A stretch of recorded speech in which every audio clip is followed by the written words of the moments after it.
할렐루야. 오늘도 하나님의 사랑과 은혜가 우리 가운데 풍성히 넘치기를 원합니다. 무엇인가 행동에 제약을 받다가 해방이 되어 본 적이 있으신가요? 남성들 같은 경우에는요, 군대 경험이 있어요. 그래서 휴가를 나오면 사건, 사고가 많습니다. 그동안 먹지 못했던 것도 먹어야 하고요. 하지 못했던 것도 해야 하고, 만나지 못했던 친구들도 만나야 합니다. 그러다 보면 사건도 일어나는 거죠. 또 뭐가 있을까요? 근데 병원에 장기간 입원하는 경우도 같을 것 같아요. 저도 초등학교 6학년 때 뇌막염에 걸려서 병원에 입원한 적이 있습니다. 뇌막염으로 한 일주일 동안 병원에 가도 진단을 못 해서 그래서 인제 통원하면서 계속 인제 아파하다가 큰 병원에서 인제 진단을 받아서 입원을 한 적이 있어요. 입원하기 한 주 동안 입원하기 전 병이 걸려서 한 주 동안 계속 토하느라고 음식도 못 먹고 입원해서는요 단식을 하라고 해서 며칠 단식하고 단식이 끝나니까 또 미음만 먹으래요. 그래서 또 미음만 먹고 병원에 입원을 보름을 했는데 한 일주일은 그렇게 지난 것 같아요. 인제 일주일 동안 병원 음식을 먹기 시작을 했는데 뭐가 그리 먹고 싶은 것이 많았는지 부모님한테 뭐 먹고 싶다고 그냥 사 달라고 하고 해 달라고 하고 요구를 했던 적이 있어요. 그런데 여기 보면요 약 10 개월 동안 그런데 말을 못 했던 사람이 있습니다. 제사장 사가랴죠. 그가 말하지 못한 이유는요. 천사의 말을 듣고도 믿지 못했기 때문에 그래요. 그가 입으로 불신앙의 말을 했기 때문이죠. 그 불신앙의 죄 때문에 10 개월 동안을 말을 하지 못하는 벙어리의 삶을 살아야만 했습니다.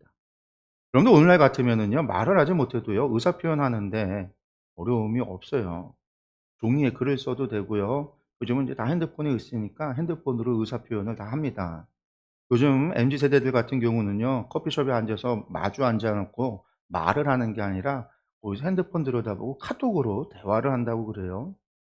뭐 메시지를 통해서 대화를 하는 시대이니 말을 못 한다고 해서 좀 불편한 것은 있지만 의사 표현은 다 할 수 있다라는 거죠. 그러나 이 제사장 사가랴는요. 현대인이 아닙니다. 지금으로부터 약 2000여 년 전 사람입니다.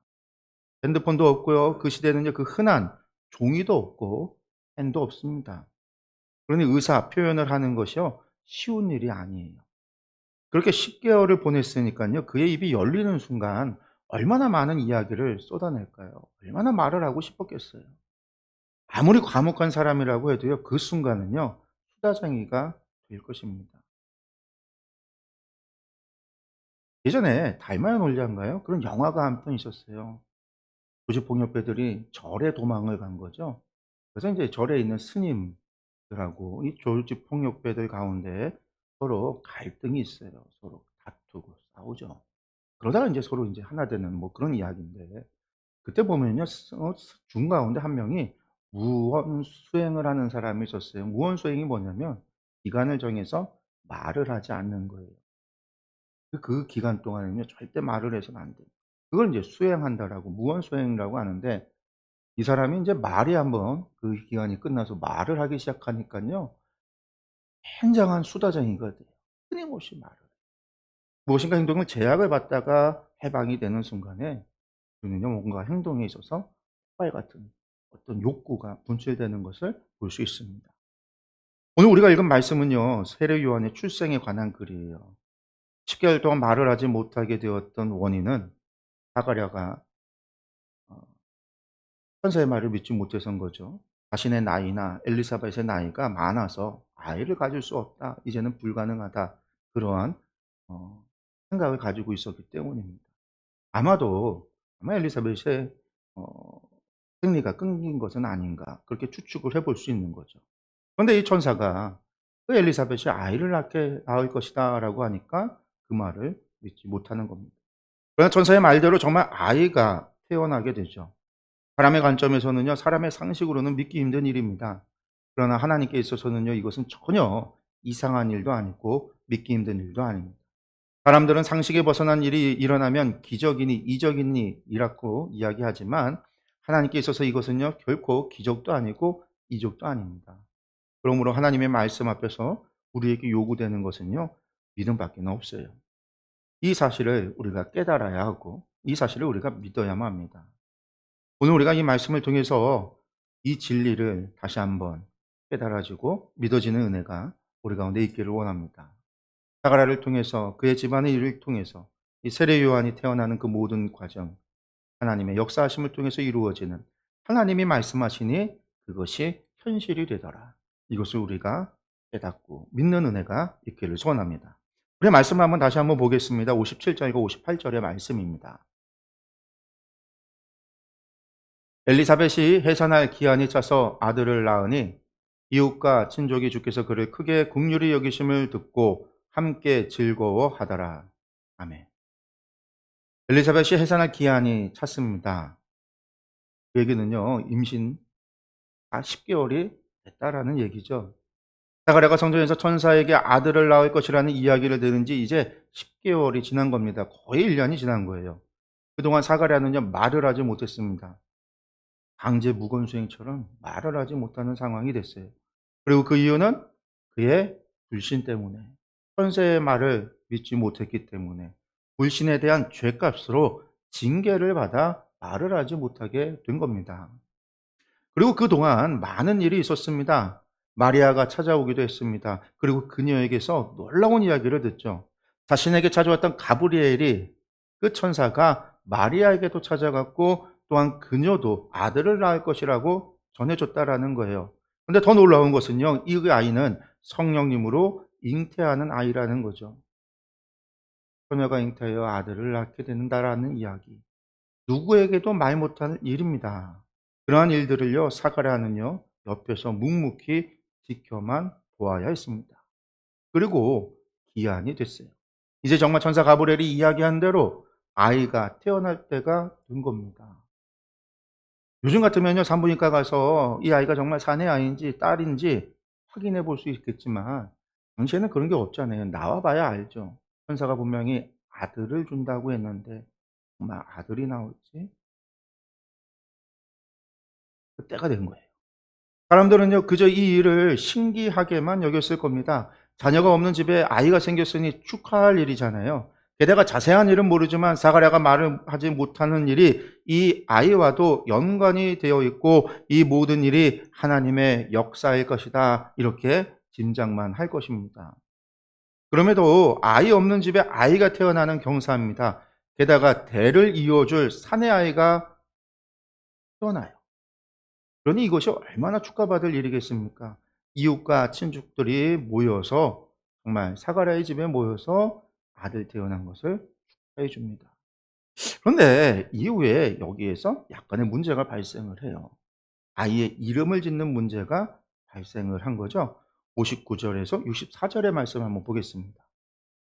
8일이 되면 아이를 할례하러 와서 그 아버지의 이름을 따라 사가랴라 하고자 하더니 그 어머니가 대답하여 이르되 아니라 요한이라 할 것이라 하매, 그들이 이르되 내 친족 중에 이 이름으로 이름한 이가 없다 하고 그의 아버지께 몸짓하여 무엇으로 이름을 지으려 하는가 물으니, 그가 서판을 달라 하여 그 이름을 요한이라 쓰매 다 놀랍게 여기더라.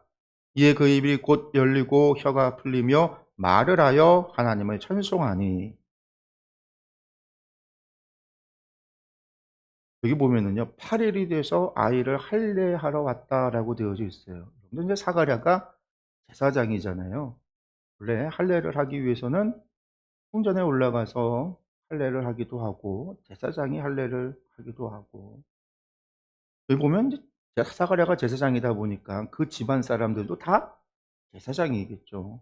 한마디로 그들이 와서, 친족들이 와서 할례를 하러 왔다라는 거예요. 그러면서 아이의 이름을 짓고자 합니다.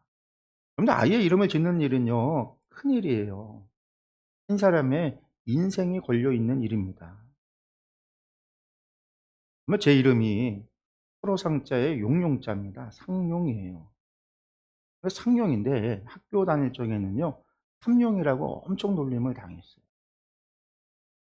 나도양의 벙어리 삼룡이라는 소설책이 있는데 이 책이 영화로도 만들어져서 모르는 사람이 없어요. 게다가 코미디언 배삼룡이라는 분도 있어서 우리나라에 삼룡이라는 걸 모르는 사람이 없어요. 영구와 칠뜨기가 있기 이전에 그 이전에 삼룡이가 있었던 거죠. 그러다 보니까 이게 인제 제 이름이 발음이 비슷하잖아요. 그러니까 인제 놀림을 엄청 당했어요. 게다가 제 형이 이름이 일용이에요, 일용. 하나야. 그러다 보니까 "네 형은 일용이고 너는 삼룡이냐? 그럼 중간에 이룡이는 혹시 없냐?" 이렇게도 놀림까지 당하기도 했고, 제가 어릴 적 이름으로 하도 놀림을 당해서 이 스트레스가 어마어마했습니다. 다투기도 많이 했어요, 친구들이랑. 그러다 보니까 인제 제가 애들 이름 지을 때 고민이 많았어요. 그 이름을 지어야 돼. 그 이름이 놀림당하면 안 되는데, 평생을 가야 되는데 '그럼 어떻게 해야 되나.'라는 고민이 많았어요. 근데 여러분들 유대인들에게 있어서 이름은요, 우리보다 훨씬 더 큰 의미를 가져요. 그런데 아브라함이나 야곱 같은 경우에는요, 하나님께서 직접 그 이름을 바꿔 주셨잖아요. 아브람을 아브라함으로, 야곱을 이스라엘로. 이러한 이름에는요, 하나님의 구원의 역사가 포함되어져 있습니다. 하나님과 그 사람과의 교제의 역사가 담겨 있는 거예요. 사람의 이름만이 아니라 때로는 하나님께서 지명도 바꿔 주세요. 지명을 바꿔서 하나님의 구원하심의 역사가 그 땅 가운데 있음을 보여주시죠. 그래서 이름에는요, 신앙의 간증이 포함되어 있습니다. 그래서 그러한 이름을 중요하게 여겼어요. 그런 이름을요, 자손들이 받아서 동일한 이름을 사용하곤 했습니다. 그래서 한 집안의 족보를 살펴보면은요, 반복되는 이름들이 발견이 돼요. 그런 경우에는요, 그 이름을 처음 사용했던 사람에게서 하나님의 역사하심이, 하나님의 구원하심이 있었던 거예요. 오늘 말씀에 나오는 이야기가 이러한 배경을 담고 있습니다. 아이가 태어나자 율법을 따라서 8 일이 되는 날에 할례를 했습니다. 그리고 가문의 어른들이 이 자녀의 이름을 짓고자 하는 거예요. 아버지 사가랴가 말을 하지 못하기 때문에 아마도 집안의 어른들이 나선 것 같아요. 그들은요, 아이의 이름을 그의 아버지와 같은 사가랴라 짓고, 그렇게 짓고자 합니다. 그러자 엘리사벳이 반대를 하죠. 엘리사벳은요, 아이의 이름을 요한으로 지어야 한다라고 주장을 해요. 그런데 여기서 갈등이 벌어지는 겁니다. 앞서도 말씀을 드렸지만 유대인들은요, 이름을 중요하게 여긴다라고 했어요. 그래서 자신의 집안, 즉 가문의 전통을 이어가는 것을요, 매우 중요하게 여겼습니다. 특히 이름의 경우에는요, 그 집안의 역사와 신앙이 포함되어져 있기 때문에, 그래서 이름만 들어도 이 사람이 어느 집안 사람인지 알 수 있었어요. 그러니 집안의 이름을 따라 지어야만 합니다. 그런데 어머니가 반대를 하는 거예요. 게다가 반대하면서 제시한 이름이요, 요한이라는 겁니다. 히브리어로는요, 요하난이에요. 그런데 이 이름은요, 매우 흔한 이름입니다. 흔하다라는 이야기는요, 아무나 다 사용하는 이름이다라는 거예요. 많은 사람이 사용한다. 그 얘기는 뭘까요? 변별력이 없다라는 거죠. 구분이 안 돼요. 그 이름 듣고 그 사람이 어느 사람인지 누구 가문인지 알 수 없는 이름이라는 거예요. 그런데 제사장은, 사가랴는요, 그 집안은 제사장 가문이잖아요. 한마디로 말하면요, 뼈대 있는 집안이라는 거예요. 그러니 이런 흔한 이름을 사용해서는 안 돼요. 그리고 족보와 가운데 어느 누구도, 조상들 가운데 어느 누구도 이 이름을 사용한 사람이 없어요. 물론 요한이라는 이름 의미가 좋아요. 그러니까 많은 사람들이 쓰는 거죠. 그 뜻이 무엇이냐면요, 여호와는 은혜로우시다라는 뜻이에요. 여호와는 은혜로우시다. 대부분 하나님께 은혜 받은 사람들이, 어떤 경험을, 하나님의 은혜와 복을 받은 사람들이 요한이라는 이름을 많이 줘요. 하나님께 은혜 받았다. 그렇게 본다면 사가랴 집안은요, 요한이라고 이름 줘도 되잖아요. 자식이 없어서 포기했었는데, 자식을 낳지 못해서 포기하고 나이 들었던 그 사가랴 집안에 아들을 주셨으니 하나님의 은혜로다. 여호와는 은혜로우시다. 그런 신앙의 의미로 그런 이름을 짓는 건 좋은 거예요. 맞는 거예요. 그러나 그런 좋은 이름이지만 사가랴 집안에서는 어느 누구도 이 요한이라는 이름을 사용한 사람이 없다라는 거죠. 그러니 전통에 맞지 않다라는 거예요. 일이 이렇게 되자 집안의 어른들이요, 사가랴를 부릅니다. 그리고 사가랴에게 아이의 이름을 어떻게 할 것인지를 물어봐요. 이것만 보아도 사가랴가 주변인이 되었다라는 사실을 알 수 있어요. 지난 10개월 동안 말을 하지 못하니까 늘 홀로 아마도 자신을 구분하고 있었지 않았을까? 그런 생각이 들어요. 왜냐하면 사가랴가 말을 못해도 아이 이름을 짓는 일이라고 한다면 먼저 물어볼 수 있어요, 아무리 집안의 어른들이라고 해도. 근데 사가랴가 무시되었다라는 거죠.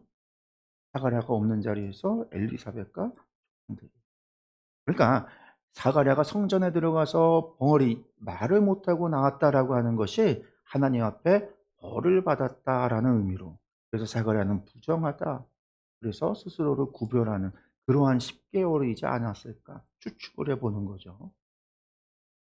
그러나 어찌 되었든 이제서야 이 사가랴에게 물어봅니다. 그래서 사가랴가 서판을 달라고 해서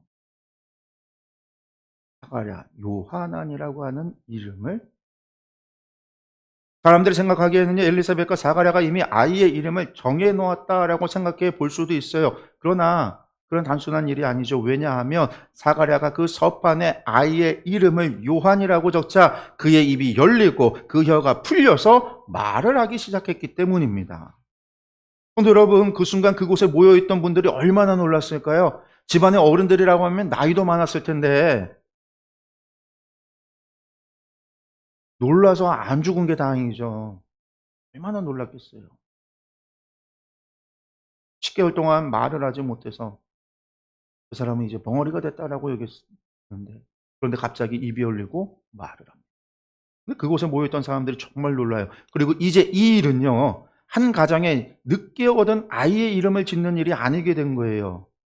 사람의 입이 닫히고 입이 열리는 것은 하나님의 역사이기 때문에 이 아이의 태어남은 하나님의 계획과 뜻, 섭리 가운데 이루어지는 하나님의 역사라는 거예요.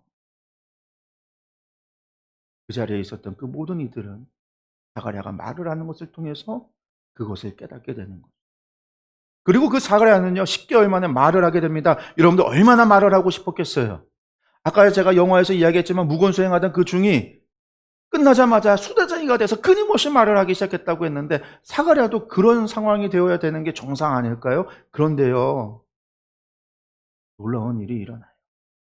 사실 생각해 보세요. 10개월 동안 얼마나 답답할 순간들이 많았겠어요. 자신에게 일어난 일들부터 시작해서 하고 싶은 말이 아마 산더미처럼 쌓여 있었을 겁니다. 또한 지금 아들의 이름을 짓는 문제로 자신에게 의견을 물어왔습니다. 그러니 입이 열리면 바로 요한 이렇게 이야기할 것 같은데 사가랴의 입에서 나온 말은 그것이 아닙니다. 성경의 말씀 우리가 다시 보면요, 64절에 이에 그 입이 곧 열리고 혀가 풀리며 말을 하여 하나님을 찬송하니라고 되어져 있습니다. 여러분들, 입이 열리다, 말하다, 찬송하다가 각각의 분리된 행위인 것처럼 보입니다. 그러나 여러분들 헬라어의 문법을 확인해 보면은요, 입이 열리고 말하고 찬송하는 것이 전부 다 동시에 이루어진 일이에요. 즉 사가랴가 입이 열리면서 첫 마디가 무엇이었냐면 요한, 이게 아니라 그가 입이 열리면서 제일 먼저 내뱉은 말이 무엇이냐면 하나님을 찬송하기 시작했다라는 말입니다. 성도 여러분, 10개월이나 말을 못하다가 입이 열려 말을 하게 된다면 그 순간은 아마도 그 사람의 마음속에 담겨 있었던 이야기가 쏟아져 나오지 않을까요? 답답한 마음에 사람들을 향하여 그 순간 소리치지 않았을까요? 그러나 사가랴는요, 하나님의 찬송이에요. 여러분, 어떻게 이러한 일이 일어날 수 있었을까요? 사람은요, 급박한 순간이나 갑작스럽게 맞이하는 순간에는요, 평소 속에 있었던 생각을 표출하게 되어져 있어요. 사가랴가 징계가 풀리자마자 하나님을 찬양했다라는 것은요, 그가 말하지 못했던 지난 10개월 동안 하나님의 그 징계에 대해서 불평하고 불만 속에서 살아갔던 것이 아니라 하나님의 일을 생각하면서 하나님께서 행하실 일을 기대하며 소망 속에서 살았다라는 말입니다. 그렇게 하나님께서 하신 약속이 성취되는 것을 보자, 아들이 나오는 것을 보자, 그 아이의 이름을 가브리엘 천사가 얘기해 준 것처럼 요한이라고 이름을 짓자마자 그의 입이 열리고 하나님의 징계가 끝나는 것을, 그러니 그가 하나님을 찬송할 수 있었던 거죠. 그렇습니다. 사가랴는요, 자신에게 일어난 일을 원망하고 불평한 것이 아닙니다. 그는 천사를 통해 주신 하나님의 말씀을 처음에는 믿지 않았습니다. 자신과 엘리사벳의 나이가 많다라고 하는 이유로 아이를 낳을 수 없다, 어쩌면 생리가 끊겨서 더 이상 아이를 낳을 수 없는 몸이 되었다, 그렇게 여겼을지도 몰라요. 그러한 이유로 그는요, 사가랴는 하나님께서 하시고자 하시는 일이 불가능하다라고 여겼습니다. 그 불신앙으로 인해서 징계를 받아서 말을 하지 못했어요. 사가랴가 이때 불평과 불만만 가졌다라고 한다면은요, 세례 요한은 태어나지 못했을 겁니다. 그러나 그가 말을 하지 못하게 되었어도요, 불평 불만한 게 아니에요. 그러니까 그는 집으로 돌아가서 천사의 말씀을 믿고 엘리사벳과 잠자리를 가진 거죠. 쾌락을 위한 잠자리가 아니라 약속의 아이를 얻기 위한 잠자리를 가졌어요. 그리고 정말로 엘리사벳이 일평생 아이를 갖지 못했던 그녀가 아이를 가진 거예요. 그리고 이제 10개월이 지나서 그 아이가 태어났습니다. 천사가 일러주고 말한 대로 아들이 태어났어요. 그리고 천사의 말대로 그 아이의 이름을 요한이라고 서판에 쓰자 그의 입이 열리고 하나님의 징계가 끝난 겁니다. 뿐만 아니라 하나님의 말씀이 성취된 거죠. 가브리엘 천사로 주어졌던 그 말씀이 성취가 된 거예요. 그리고 이러한 성취는요, 가브리엘 천사가 예언했던 이 아이가 자라나서 성령의 충만함을 받아서 이스라엘 자손을 주 곧 그들의 하나님께로 많이 돌아오게 하겠다라고 했던 그 예언의 말씀도 성취될 것이라고 믿을 수 있게 되는 거예요. 하나님의 말씀이 이루어질 것을 소망하게 되는 거고 기대하게 되는 거죠. 사가랴는요, 이러한 소망 가운데 하나님의 놀라운 역사를 경험하며 그 중심에서 하나님께 찬송을 부른 겁니다. 그런데 이것은요, 사가랴만이 느꼈던 감정이나 느낌이 아닙니다. 그 자리에 있었던 모든 사람들도 같은 마음, 같은 기대, 같은 소망을 갖게 됩니다. 65절과 66절의 말씀을 보겠습니다. 그 근처에 사는 자가 다 두려워하고 이 모든 말이 온 유대 산골에 두루 퍼짐에 듣는 사람이 다 이 말을 마음에 두며 이르되 이 아이가 장차 어찌 될까 하니 이는 주의 손이 그와 함께 하심이로라. 아멘. 그런데 그 자리에 있었던 이들은요, 이 놀라운 일에 증인이 되었습니다. 그리고 나아가 그것을요, 온 유대 산골에 다니며 증거하고 전했습니다. 그들도 사가랴와 같은 마음을 가졌기 때문이에요. 그렇기 때문에 이 아이가 장차 어찌 될까? 기대감을 갖게 된 거죠. 왜냐하면 주의 손이 그와 함께 하심을 그들이 보았기 때문에. 세례 요한의 출생은요, 단순히 늙은 여인이 아이를 낳은 것으로 그치는 것이 아닙니다. 사가랴가 성전에서 말할 수 없게 되었다가 요한이라는 이름을 쓰자 다시 말할 수 있게 된 것. 여러분들, 이것은요, 하나님의 역사입니다. 사가랴는요, 이 아이의 출생에 대한 이 모든 것을요, 다 이야기했을 거예요. 하나님을 향한 찬송이 끝나고 그곳에 모인 모든 이들에게 자신의 경험을, 간증을 이야기했을 겁니다. 천사 가브리엘에게 들은 모든 이야기, 가브리엘 천사의 예언을 포함한 모든 이야기, 엘리사벳의 출생뿐만이 아니라 그 아이가 장차 이스라엘을 다시 하나님께로 인도할 선지자가 될 것이라는 이야기도 전했을 겁니다. 그곳에 있었던 그 모든 이들이 그것을 듣고 그것을 보면서 이 모든 일이 하나님의 역사임을 그들도 깨달았기 때문에, 그것을 믿었기 때문에 주의 손이 그와 함께 하신다라고 고백할 수 있던 것이죠. 그런데 이 이야기를 전해들은 사람들은 어떤 생각을 했을까요? 보지 못한 사람들 가운데는요, 터무니없는 이야기를 하고 무시하는 사람들도 있었을 겁니다. 그러나 어떤 이들은요, 이 아이를 주목하는 이들도 있었을 거예요. 이 아이가 어떻게 자라날지 기대감을 가지고 관심을 갖는 사람들도 있었을 겁니다. 또 어떤 이들은요, 이 소식을 들으며 그들이 그렇게 기다렸던 메시아를 떠올렸던 이들도 있을 겁니다. 세례 요한이 정말로 나이가 들어서 사역을 시작하자 수많은 사람들이 그의 외침에 응답하여 회개의 세례를 받았던 것은요, 유대 사회가 이미 세례 요한을 하나님의 선지자로 받아들여서일지 모릅니다. 즉, 이 어렸을 적부터 세례 요한의 이야기를 통해서 세례 요한은 하나님의 사람으로 사람들은 이미 어려서부터 믿었다라는 거죠. 그렇게 세례 요한은요, 예수님의 길을 예비하는 사람이 됩니다. 사랑하는 성도 여러분, 하나님의 계획과 섭리에는요, 한치의 오차도 없습니다. 언제나 하나님의 계획하심대로 역사는 흘러가게 되어져 있습니다. 하나님의 뜻하신 일은요, 반드시 이루어집니다. 하나님의 말씀은 곧 현실이 됩니다. 이것을 깨닫고 믿게 된 사가랴는요, 전세의 예언이 이루어질 날을 기대하며 기다렸습니다. 그리고 바로 그날이 오자 그는 입을 열어 하나님을 찬송했습니다. 그렇습니다. 이 사실을 깨달은 사람만이 어떤 상황 속에서도 하나님을 찬양하며 감사드릴 수 있습니다. 하나님의 뜻이 언제나 이루어지기에 하나님의 약속이 우리의 소망이 될 수 있고, 그 소망으로 인하여 언제나 오늘을 살아갈 수 있는 힘을 얻고 능력을 얻을 수 있습니다. 그 소망이 있기에 오늘의 삶에 감사할 수도 있고 찬양할 수 있는 겁니다. 여러분들, 그런 사람들이 진정한 예배자인 거죠. 어떠한 상황 속에서도 하나님을 예배하고 찬양하며 살아가는 사람들입니다. 성도 여러분, 이러한 믿음을 가지시기 바랍니다. 하나님의 말씀은 곧 현실이 됨을 믿으시기 바랍니다. 이 세상의 역사는 하나님의 뜻과 하나님의 계획하신 가운데 이루어진다라는 사실을 믿으시기 바랍니다. 세상의 역사를 주관하시는 분은 오직 여호와 하나님밖에 없음을 믿으시기 바랍니다. 그렇게 하나님의 약속하신 말씀대로 주님은 다시 오시고 하나님의 나라가 새하늘과 새 땅과 새 예루살렘을 통하여 이루어질 것을 소망하시기 바랍니다. 하나님의 백성된 우리가 바로 그 하나님 나라의 시민으로서 살아가게 될 것을 꿈꾸시기 바랍니다.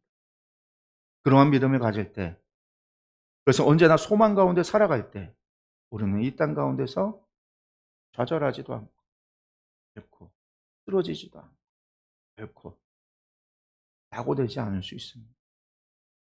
사랑하는 성도 여러분, 언제나 소망 가운데 살아가는 저와 여러분들 되기를 간절히 축원합니다. 기도하겠습니다.